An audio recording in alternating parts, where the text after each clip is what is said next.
everybody in that locker room puts a lot into this and works really hard and sacrifices a lot. So the first thing I'm going to say is enjoy winning. A lot goes into this, and we're hard on these guys, and I can be the devil sometimes to them, but I'm going to let them enjoy a win tonight because they got their first one under their belt, and I'm proud of that and happy about that. I'm going to be positive on the first night. That's what I'm going to do. I'm going to be positive, okay? But when it hits midnight, I'm going to go being negative because we got a lot we got to work on. But 2 for 16 for 3 for them, I thought that was really good. We talked a lot about how we were going to number 50, Philip Scobaggi, I hope I'm saying this right, but Scobaggi, we were really worried about his shooting. I mean, he was really impressive on film and a guy that you felt like could come in here and make 7 or 8 threes. And we made a big emphasis of how we were going to try to run him off the line. And I was really proud he's 0 for 3 tonight. He didn't even get many looks. We were really concerned about Jaden Brownell's shooting. He's 0 for 4 from 3. So I liked how we guarded the three-point line. I thought we had some really good defensive possessions at times. So you hold them under 60, you're pleased with that. We did not defend the rim well. I think you guys saw that. I think some of it, we maybe broke down a little bit, letting the ball get to the middle when we shouldn't have. We didn't come over and help and make plays, blocking and making people miss enough. That's some stuff we're going to get to in film. I was disappointed in that. I thought if we'd have defended the rim a little better, it could have been a nice defensive night. But that'd be the stuff that we really got to get back to the film and try to learn from. Offensively, when you go 5 for 25 from 3, and most of them are really clean, good looks, the right shots, and you still win by double figures, you're pretty dang happy as a coach. Those are the good wins because we're going to be a good shooting team. And, man, I thought there was some really, really good looks that just didn't go. And especially there in the second half where we could have really broke it open. So 5 for 25, you don't like that, but you win by 11 and you shoot 5 for 25, that's a good sign because it means you did some other things well. I wasn't really pleased with our rebounding guys. I think this has to be a great rebounding team. We've showed that we have the ability to do that at times in the preseason. And so, you win the boards 39-36, but let's be honest. I mean, they're not really crashing hard. I was really disappointed we gave up 6 rebounds, offensive rebounds to them. And, I thought that was just sometimes missing box outs, being a little lackadaisical when the shot goes up. So I was disappointed in that. And I thought we could have had more than 10. I mean, we had like 3 offensive rebounds early in the game, and it felt like we didn't get another one forever. So we got to crash the board a little bit there. But all that said, it's good to get the first one under our belt. It was great to see some of these new guys have their first game as a Bearcat and have some good moments. It was great to see John Newman back out there. I mean, he looked like he was dead in the second half, like he was winded, so we'll get him back in game shape. But, man, that was awesome. I thought CJ was great in the first half.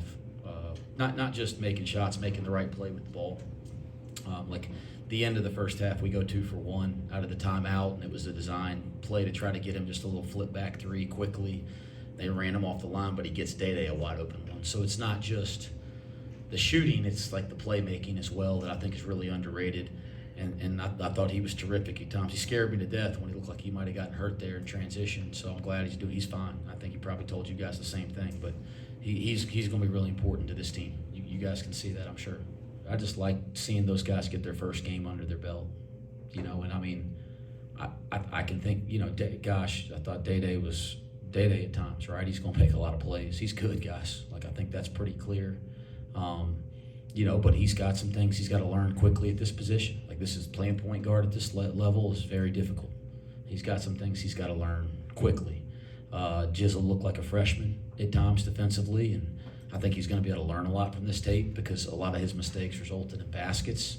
But I think it was good for him to get those minutes, and he's going to have a great freshman year, but it is going to take a little bit of time to kind of get used to this level of basketball where the attention to detail. So, both of those guys, like, there's going to be a lot to learn from this film. There's going to be a couple good things for both of them, but they're the right kids. Like, they're going to be fine. They just got to grow quickly for us.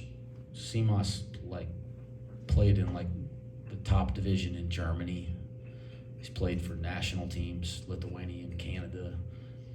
He played 2 years in the Big East. He doesn't need a lot of conversations in the middle of a game. He's, a very mature basketball player. He's played, very high-level basketball. He knows, right?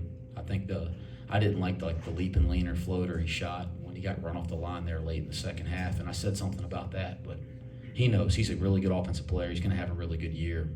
I got no concerns about him big picture, and he's an unselfish player. So, yeah, there's a couple shots I didn't like, and, he didn't have his best night. He's going to be fine. Well, first off with Dan, you look down, he has 8 rebounds, and I think that we talked about rebounding here a minute ago, and, that really provides something for this team is the way he rebounds the ball. He's been our best rebounder on the perimeter the entire preseason, and he was that way again tonight. His evolution as a player is significant. If you think about him the first week of the season last year to now, he's taken significant steps forward. The neat thing about Dan is he ain't even scratching the surface yet. I just think he was here last year, he's here now, and I think he can get way up there. So he's got a long way to go, but I am proud that he keeps growing and improving. He's going to be incredibly important to this team. I think everybody knows that. It's bittersweet when you win and 2 kids that you think deserve to play are sitting in street clothes. It's bittersweet, and those 2 dang kids deserve to be playing. It ain't right. It ain't right. So I'm happy I am that we won the game. I feel like hell. I feel bad for those 2 kids. And yes, our team would be different with them. Yes, that's true. And I'll recognize that would make us a better team. And heck, I want us to be a better team. But those 2 dudes, they deserve to be playing basketball. I cannot see what it serves to keep. I don't know what it serves to keep them from playing basketball. What purpose does it serve? They're in good academic standing. They're good students. They're great kids. They followed rules and guidelines that were provided them. I don't know who it serves for them not to play. All I know is what it does to them as kids, and it's not good. That was a really hard night for those 2 kids. But I wish somebody would tell me who it's helping for them not to be playing basketball. What purpose is that serving? All the stuff we got in college athletics, all the changes, what purpose is it serving for Aziz and Jamil to not be playing college basketball? Why do they deserve that? What point's trying to be made here? What point? 7 guidelines. They meet all 7. I'd tell you about it, but that's personal information. But I can tell you emphatically, it's 7 for 7. And I don't know what purpose it serves for them to be sitting. I'm trying to hold my tongue while we wait on this appeal, but what are we waiting on? These 2 deserve to play basketball. And yes, that would make our team better, and I can recognize that. But you guys don't get to see how it's affected them. It's awful. It's awful. Basketball is not like coaching. You coach till you die.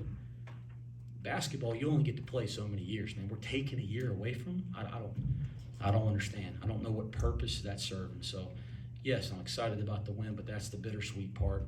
And, man, those kids are struggling, and it ain't right.